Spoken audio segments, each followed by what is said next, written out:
नमस्कार दोस्तों, स्वागत है आप सभी का। आज इस वीडियो में हम बात करेंगे प्रधानमंत्री आदर्श ग्राम योजना के बारे में। इस रिलेटेड जितने इंपॉर्टेंट फैक्ट्स उन सारों को हम इस वीडियो में देखने वाले हैं, इसलिए आप इस वीडियो को अंत तक जरूर देखिएगा। चैनल पर नए हो तो सब्सक्राइब अवश्य करिएगा। Politics, economy, GK, geography, science, environment, technology की तमाम वीडियोज़ के लिए एक बार हमारी प्लेलिस्ट को जरूर चेक करिएगा। आप किसी भी एग्जाम की तैयारी कर रहे हो, हमारी प्लेलिस्ट और करंट अफेयर की बाकी वीडियोज़ को देख के आपको काफ़ी हेल्प मिलने वाली है। इससे समय निकाल के हमारे चैनल को जरूर चेक करिएगा। चलिए शुरुआत करते हैं। देखिए दोस्तों, प्रधानमंत्री आदर्श ग्राम योजना ये एक रूरल डेवलपमेंट प्रोग्राम है हमारे भारत में, और इसको सेंट्रल गवर्नमेंट के द्वारा लॉन्च किया गया था 2009-10 में। तो ये काफ़ी इंपॉर्टेंट है, इससे सवाल पूछ लिया जाता है कि कब इसको लॉन्च किया गया था। तो 2009-10 में सेंट्रल गवर्नमेंट के द्वारा एक रूरल डेवलपमेंट प्रोग्राम भारत में लॉन्च हुआ, जिसका नाम था प्रधानमंत्री आदर्श ग्राम योजना। अब इसे लॉन्च किया गया था विलेजेस की डेवलपमेंट के लिए, मुख्यतः उन विलेजेस के लिए जहाँ पे 50% से ज़्यादा जो पॉपुलेशन है वो शेड्यूल कास्ट कैटेगरी में आती है। तो 50% से ज़्यादा पॉपुलेशन जिस गांव में शेड्यूल कास्ट लोगों की है, 50% या उससे ज़्यादा, उन विलेजेस की डेवलपमेंट के लिए इस प्रोग्राम को लाया गया था। यहाँ पे कई सेंट्रल और स्टेट स्कीम्स जो ऑलरेडी स्टेट्स में या सेंट्रल गवर्नमेंट की स्कीम्स काम कर रही थी, उनको कन्वर्ज किया गया, उनको मिलाया गया, और वहाँ पे विलेज बेसिस पे फाइनेंशियल फंडिंग जो है वो एलोकेट की गई, ताकि जो स्कीम्स ऑलरेडी चल रही हैं उनको अच्छे से ग्राउंड जीरो पे इम्प्लीमेंट किया जा सके और विलेजेस की अच्छे से डेवलपमेंट, एक होलिस्टिक डेवलपमेंट की जा सके। अगर हम डेवलपमेंट प्रोग्राम्स जो थे विलेजेस की, उनके वैरायटी की बात करें तो उसमें आता है भारत निर्माण, वाटर सप्लाई, हाउसिंग, प्रधानमंत्री ग्राम सड़क योजना रूरल रोड्स के लिए, और फिर आती है इलेक्ट्रिफिकेशन।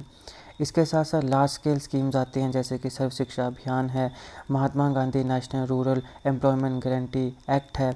देखिए, सर्व शिक्षा अभियान को ऑलरेडी मैं कवर कर चुका हूँ, मनरेगा को अभी मैंने कवर नहीं किया, लेकिन बहुत जल्द करने वाला हूँ। तो इसलिए आप हमारे चैनल को जो सब्सक्राइब करिएगा। और सर्व शिक्षा अभियान मैंने ऑलरेडी कवर कर लिया है, तो इसका लिंक आपको डिस्क्रिप्शन में मिल जाएगा, जरूर चेक करिएगा। इसके साथ आता है इंटीग्रेटेड चाइल्ड डेवलपमेंट सर्विसेज। अब अगर हम प्रधानमंत्री आदर्श ग्राम योजना के फीचर्स की बात करें तो देखिए, इसका एम था कि सिलेक्टेड विलेजेस, खासकर वो विलेजेस जहाँ पे शेड्यूल कास्ट की पॉपुलेशन 50% से ज़्यादा है, वहाँ पे डेवलपमेंट करी जाए। कैसे करी जाएगी? सेंट्रल और स्टेट गवर्नमेंट की जितनी भी एग्जिस्टिंग स्कीम्स हैं उनको कन्वर्ज करके, यानी कि ऑलरेडी जो स्कीम्स चल रही हैं उनको हम एक साथ लाएंगे और उन्हें अच्छे से इम्प्लीमेंट करेंगे। उसको इम्प्लीमेंट करने के लिए फंडिंग दी जाएगी। और सेंट्रल असिस्टेंस में जो गैप फिलिंग है, यानी कि अगर मान लो कहीं पे पैसा ज़्यादा हो जा रहा है, कहीं पे पैसा कम पड़ रहा है, तो फिर एक जगह से पैसा दूसरी जगह ट्रांसफ़र करके हम उस गैप को फिल करने का काम करेंगे। ये जो स्कीम है, इसको पायलट बेसिस पे लॉन्च किया गया था 2009-10 में, इंटीग्रेटेड डेवलपमेंट के लिए 5 स्टेट्स में 1000 से ज़्यादा विलेजेस के लिए।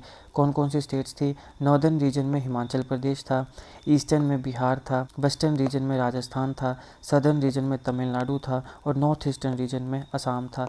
तो ये 5 स्टेट्स, इन 5 स्टेट्स के 1000 गांव चुने गए और वहाँ पे पायलट बेसिस पे 2009-10 में इस स्कीम को लॉन्च किया गया था। 2015 में फिर इसको फर्दर एक्सपेंड किया गया। यहाँ पे 1500 विलेजेस और जोड़े गए। कौन कौन सी स्टेट्स के? असम, उत्तर प्रदेश, मध्य प्रदेश, कर्नाटक, पंजाब, उड़ीसा, झारखंड और छत्तीसगढ़। अब जो भी आइडेंटिफाई स्टेट्स थी जो मैंने आपको पहले बताई, इनमें क्या क्या चीज़ें कराई गई? विलेज रोड्स अच्छे बनाएंगे, कम्युनिटी हॉल्स या मीटिंग प्लेसेस बनाई गई, कम्युनिटी टॉयलेट्स बनाए गए, हैंडपम्प्स इंस्टॉल किए गए, ड्रेनेज वर्क्स किए गए, फिर ड्रिंकिंग वाटर स्कीम्स लागू की गई, और सोलर पावर स्ट्रीट लाइट्स भी चलाई गई। अब देखिए, यहाँ पे एडवाइजरी कमेटीज़ बनाई गई सेंट्रल लेवल पे और स्टेट लेवल्स पे, ताकि ओवरऑल गाइडेंस जो है कि कैसे स्कीम को इम्प्लीमेंट करना है वो एक कमेटीज़ दे सकें, और स्कीम इम्प्लीमेंट अच्छे से हो रही है कि नहीं हो रही है उसे भी मॉनिटर किया जा सके। तो गाइडेंस के लिए और स्कीम को मॉनिटर करने के लिए सेंट्रल लेवल पे और स्टेट लेवल पे एडवाइजरी कमेटीज़ बनाई गई। तो union minister of social justice and empowerment ने सेंट्रल एडवाइजरी कमेटी को चेयर किया। अगर हम ऑब्जेक्टिव की बात करें तो जो भी सिलेक्टेड विलेजेस हैं उनमें इंटीग्रेटेड डेवलपमेंट को इंश्योर करना। अच्छा, जो भी विलेजेस को सिलेक्ट किया गया उनको क्या कहा गया? उनको बोला गया मॉडल विलेजेस। यहाँ पे देखिए, मॉडल विलेजेस। तो जो विलेजेस सिलेक्ट हुए उनको कहा गया मॉडल विलेजेस। यहाँ पे इंटीग्रेटेड डेवलपमेंट की जाए, ताकि जितने भी नेसेसरी फिजिकल और सोशल इंफ्रास्ट्रक्चर है वो सारा वहाँ पे प्रोवाइड किया जाए उन विलेजेस में। सोशियो इकोनॉमिक डेवलपमेंट हो उन गाँवों की, और जो आदर्श ग्राम विज़न में नॉर्म्स को मेंशन किया गया है उसे पूरा किया जाए, अचीव किया जाए जितना हो सकता है, ग्रेटेस्ट एक्सटेंट पॉसिबल। यानी जो भी आदर्श ग्राम विज़न में नॉर्म्स मेंशन किए गए हैं, जितने हो सकते हैं उनको पूरा किया जाए। अब यहाँ पे कॉमन सोशो इकोनॉमिक इंडिकेटर्स जैसे कि लिटरेसी रेट है, completion rate of elementary education है, यहाँ पर एक राइट टू एजुकेशन भी आता है। राइट टू एजुकेशन को मैंने अच्छे से कवर किया है, जरूर देखिएगा, लिंक पर डिस्क्रिप्शन में दे दूंगा।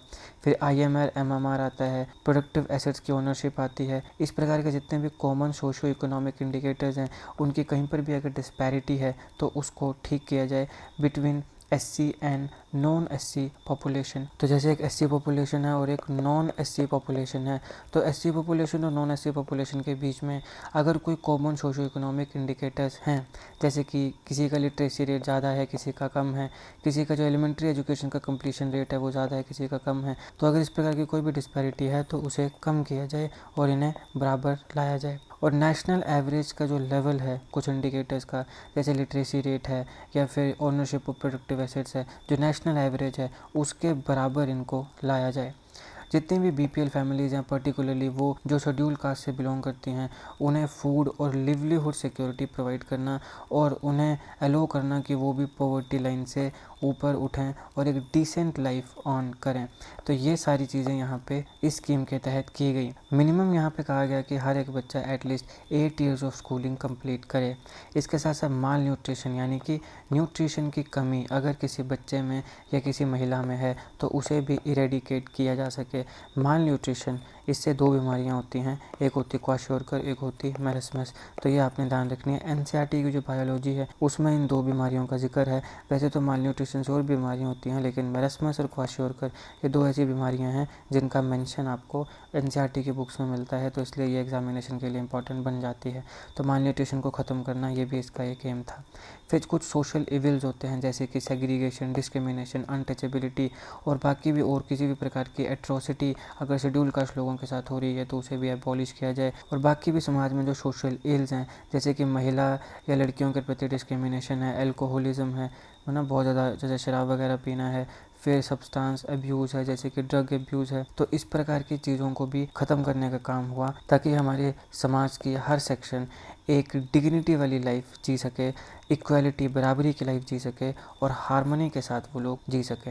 अगर हम इसके इम्प्लीमेंटेशन की बात करें तो इस स्कीम को ministry of social justice and empowerment इसके द्वारा इम्प्लीमेंट किया गया। और यहाँ पे जितने भी स्टेट्स को सिलेक्ट किया गया था उसमें कुछ चुनिंदा विलेजेस को सिलेक्ट किया जाना था हर एक डिस्ट्रिक्ट में। और यहाँ पे प्रेफरेंस किसको देनी थी कि जो बैकवर्ड डिस्ट्रिक्ट्स हैं, ज़्यादा जो बैकवर्ड डिस्ट्रिक्ट्स हैं उन्हें प्रेफरेंस दी गई। यहाँ पे स्टेट और सेंट्रल गवर्नमेंट की जो भी एग्जिस्टिंग स्कीम्स थी उन्हें कन्वर्ट किया गया और ये इंश्योर किया गया कि वो ग्राउंड जीरो पे अच्छे से इम्प्लीमेंट हों ताकि विलेज की होलिस्टिकली डेवलपमेंट की जाए। अब जितने भी 1000 विलेजेस अलग अलग 5 स्टेट्स में चूज़ किए गए उनको मॉडल विलेज या फिर आदर्श ग्राम डेजिग्नेट किया गया। PM आदर्श ग्राम योजना जो थी इस पॉइंट ऑफ टाइम पे पूरे भारत में वो 36,000 से ज़्यादा विलेजेस में इम्प्लीमेंट हो रही है। स्ट्रेटेजी की बात करें तो इंटीग्रेटेड डेवलपमेंट सिलेक्टेड विलेजेस की हो ताकि जो प्राइमरी गोल है उसका वो अचीव किया जा सके। और जो इंटीग्रेटेड डेवलपमेंट है विलेज की ये कैसे होगी, प्राइमरीली जितनी भी सेंट्रल और एग्जिस्टिंग स्कीम्स हैं स्टेट गवर्नमेंट्स की उनको कन्वर्ट करके और ग्राउंड जीरो में उन्हें अच्छे से इम्प्लीमेंट करके। अब इस प्रोग्राम को अलग अलग फेजेज़ में किया गया, तो हर एक फेज़ में कुछ ऐसे गांव चुने गए जो SC मेजॉरिटी विलेजेस हैं, उन्हें वहाँ पे मुख्यतः इंटीग्रेटेड डेवलपमेंट में चूज़ किया गया। हर फेज़ जो है वो 2 साल के लिए रहा, अलग अलग फेजेज़ में हुआ। हर फेज़ कितने साल तक रहा, 2 साल तक रहा। एक बार अगर किसी विलेज को चूज़ कर दिया गया तो उसको फिर 2 साल तक तो मतलब वहाँ पे डेवलपमेंट हुई, लेकिन अगले 3 साल तक उसे मॉनिटर किया गया कि जो एफर्ट्स हैं सोशियो इकोनॉमिक इंडिकेटर्स को इम्प्रूव करने के, क्या वो ग्राउंड जीरो पे असर डाल रहे हैं कि नहीं डाल रहे हैं। और स्कीम के तहत जितने भी फंड्स हर एक विलेज के लिए रिलीज़ हुए, वहाँ पर एक चीज़ इंपॉर्टेंट थी कि इसे 2 साल का जो उस फेज़ का टाइम है उसमें ही यूज़ करना है और अगले 5 साल तक उसे रिव्यू किया जाएगा कि जो मॉनिटरेबल इंडिकेटर्स हैं, जिन इंडिकेटर्स को सुधारने की बात हो रही है, क्या वो इंडिकेटर्स सुधर रहे हैं कि नहीं सुधर रहे हैं। और स्पेसिफिक फेज़ में जिन भी विलेजेस को सिलेक्ट किया गया वहाँ पे सर्टेन लेवल ऑफ डेवलपमेंट को अचीव किया गया। और एक बार अगर वो डेवलपमेंट अचीव हो जाती है तो ऐसा नहीं है कि वहाँ पे फिर किया बस हो गया, ऐसा नहीं है, उसको और फर्दर इम्प्रूव करने की भी बात हुई। और जो विलेजेस हैं उनको कंटिन्यूसली इम्प्रूव करने की बात हुई, वहाँ पे जो कुछ इंडिकेटर्स हैं उनको कंटिन्यूसली इम्प्रूव करने की बात हुई। यहाँ पे मल्टीपल राउंड ऑफ फंडिंग भी दी गई और अगर मान लो कि एक फ़ेज़ में कुछ कमी रह जाती है तो फिर इस स्कीम को सब्सिक्वेंट फेसेस में भी उस विलेज में इम्प्लीमेंट करने की बात हुई।